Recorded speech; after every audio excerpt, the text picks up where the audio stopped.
នៅវិមានប្រសិទ្ធិនេះវេលាម៉ោង 9 ព្រឹកថ្ងៃទី 27 ខែកញ្ញាឆ្នាំ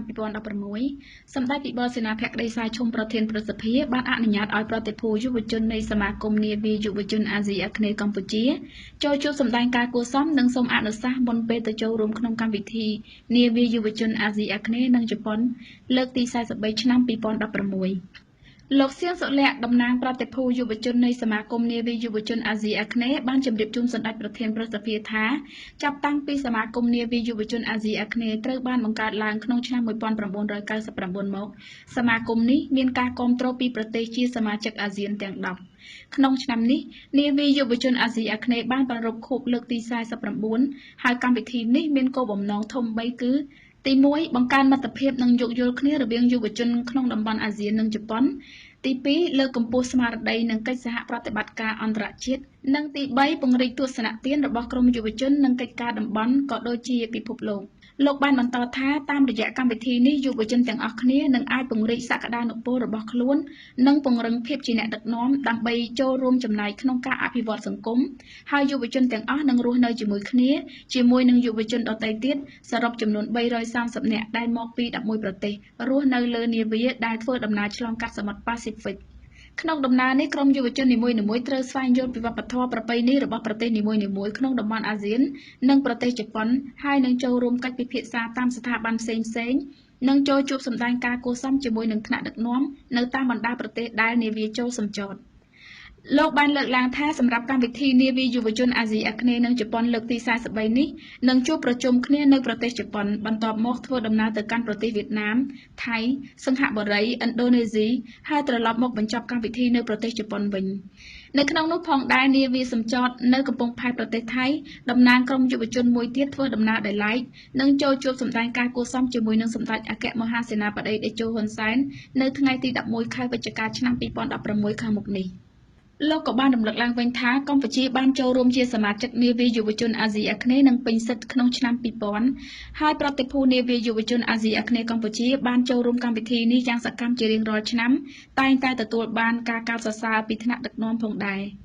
នៅក្នុងឱកាសនោះសម្ដេចវិបុលសេនាភក្តីសាយឈុំប្រធានប្រសិទ្ធិបានសម្ដែងនូវការស្វាគមន៍និងអបអរសាទរចំពោះប្រតិភូយុវជនទាំងអស់ដែលត្រូវបានជ្រើសរើសតាមកម្មវិធីប្រឡងរបស់ក្រសួងអប់រំយុវជននិងកីឡាដើម្បីធ្វើជាតំណាងរបស់យុវជននៃព្រះរាជាណាចក្រកម្ពុជាទៅចូលរួមក្នុងកម្មវិធីនាវាយុវជនអាស៊ីអាគ្នេយ៍និងជប៉ុនលើកទី43ឆ្នាំ2016នេះសម្ដេចប្រធានប្រសិទ្ធិបានសម្ដែងនូវការកោតសរសើរនិងលើកទឹកចិត្តដល់ក្រសួងអប់រំយុវជននិងកីឡាក៏ដូចជាសមាគមនាវាយុវជនអាស៊ីអាគ្នេយ៍កម្ពុជាដែលបានខិតខំរៀបចំកម្មវិធីនេះឡើងតាំងពីឆ្នាំ2000មកពលគឺមួយឆ្នាំក្រោយពីកម្ពុជាបានចូលជាសមាជិកអាស៊ានក្នុងឆ្នាំ1999ដើម្បីផ្ដល់ឱកាសដល់យុវជនកម្ពុជាបានពង្រីកនៅចំណេះដឹងរបស់ខ្លួននិងស្វែងយល់អំពីតួនាទីដ៏សំខាន់នៃការចូលរួមរបស់យុវជនក្នុងការអភិវឌ្ឍសង្គមជាតិជាពិសេសផ្ដល់នូវការចែករំលែកបទពិសោធន៍នៃការអភិវឌ្ឍធនធានមនុស្សនិងការចូលរួមក្នុងសកម្មភាពរបស់សង្គមជាមួយបណ្ដាយុវជននៃប្រទេសជប៉ុននិងយុវជនមកពីប្រទេសអាស៊ានទាំង9ផ្សេងទៀតសម្ដេចបានរំលឹកថាទោះបីកម្ពុជាចូលជាសមាជិកអាស៊ានក្រោយគេតែកម្ពុជាបានធ្វើការយ៉ាងសកម្មជាមួយនឹងប្រទេសសមាជិកអាស៊ានទាំងអស់ដើម្បីសម្រេចគោលដៅរបស់អាស៊ានទស្សនវិស័យតែមួយអត្តសញ្ញាណតែមួយសមាគមតែមួយសម្ដេចបានគូបញ្ជាក់ថាក្រមយុវជនទាំងអស់ដែលកើតក្នុងសម័យនេះពិតជាមានសំណាងខ្លាំងណាស់ដែលបានរស់នៅនិងសិក្សារៀនសូត្រពេញលេញក្នុងសង្គមមួយប្រកបដោយសុខសន្តិភាពនិងការរីកចម្រើនជាពិសេសមានការគាំទ្រការផ្ដល់ឱកាសនិងការផ្ដល់តម្លៃយ៉ាងខ្លាំងដល់យុវជនដែលជាសសរទ្រូងរបស់ជាតិទាំងមូលក្នុងពេលបច្ចុប្បន្ននិងអនាគតពីសំណាក់រាជរដ្ឋាភិបាលនិងសង្គមជាតិទាំងមូលទន្ទឹមនឹងនេះសម្ដេចបានផ្ដល់ដំបូន្មានថាដូចនេះក្មួយៗត្រូវចេះប្រើប្រាស់ឱកាសមាសឱកាសពេជ្រដែលកម្ពុជាមានសពថ្ងៃនេះដើម្បីបង្កើតឱកាសសម្រាប់ខ្លួនឯងសម្រាប់ក្រុមគ្រួសារសម្រាប់សហគមន៍និងសម្រាប់ជាតិរបស់យើងជាមួយគ្នានេះដែរសម្ដេចមានជំនឿជឿជាក់ថាប្រតិភូយុវជននៃសមាគមនាវាយុវជនអាស៊ីអាគ្នេយ៍កម្ពុជាដែលត្រូវបានជ្រើសរើសឲ្យចូលរួមក្នុងកម្មវិធីនាវាយុវជនអាស៊ីអាគ្នេយ៍និងជប៉ុននេះសុទ្ធតែជាធនធានដ៏មានតម្លៃមានសមត្ថភាពពិតប្រាកដនិងជាតំណាងយុវជនគំរូរបស់កម្ពុជាដែលតាមរយៈកម្មវិធីនេះយុវជនត្រូវមានភារកិច្ចបំពេញតួនាទីជាអគ្គរដ្ឋទូតល្អតំណាងឲ្យប្រទេសកម្ពុជាដើម្បីពំនាំនៅសារដ៏ល្អពីកម្ពុជាទៅកាន់ពិភពលោកឲ្យបានដឹងអំពីសន្តិភាពស្ថិរ ភាពនយោបាយការអភិវឌ្ឍសង្គមសេដ្ឋកិច្ចទេសចរនិងវប្បធម៌ប្រពៃណីដ៏ល្អផូរផង់របស់កម្ពុជាសម្ដេចបានគូបញ្ជាក់ថាយុវជនពិតជាយល់ច្បាស់អំពីសភាពការនយោបាយនៅកម្ពុជានាពេលបច្ចុប្បន្នរបស់រាជរដ្ឋាភិបាលកម្ពុជាដែលដឹកនាំដោយសម្ដេចអគ្គមហាសេនាបតីតេជោហ៊ុនសែននាយករដ្ឋមន្ត្រីនៃព្រះរាជាណាចក្រកម្ពុជាបានកំពុងអនុវត្តនៅកម្មវិធីនយោបាយរបស់រាជរដ្ឋាភិបាលនៃរដ្ឋសភានីតិកាលទី5ដោយយកយុទ្ធសាស្ត្រចតុកោណដំណាក់កាលទី3ជាឧបករណ៍ទ្រទ្រង់ការអនុវត្តកម្មវិធីនយោបាយជាមួយគ្នានោះរាជរដ្ឋាភិបាលក៏បានផ្ដោតសំខាន់និងជំរុញយ៉ាងខ្លាំងនៅនយោបាយកំណែទម្រង់លើគ្រប់វិស័យដែលចាត់ទុកគោលនយោបាយកំណែទម្រង់ទូលំទូលាយស៊ីជម្រៅគឺជាអាយុជីវិតរបស់ប្រទេសជាតិ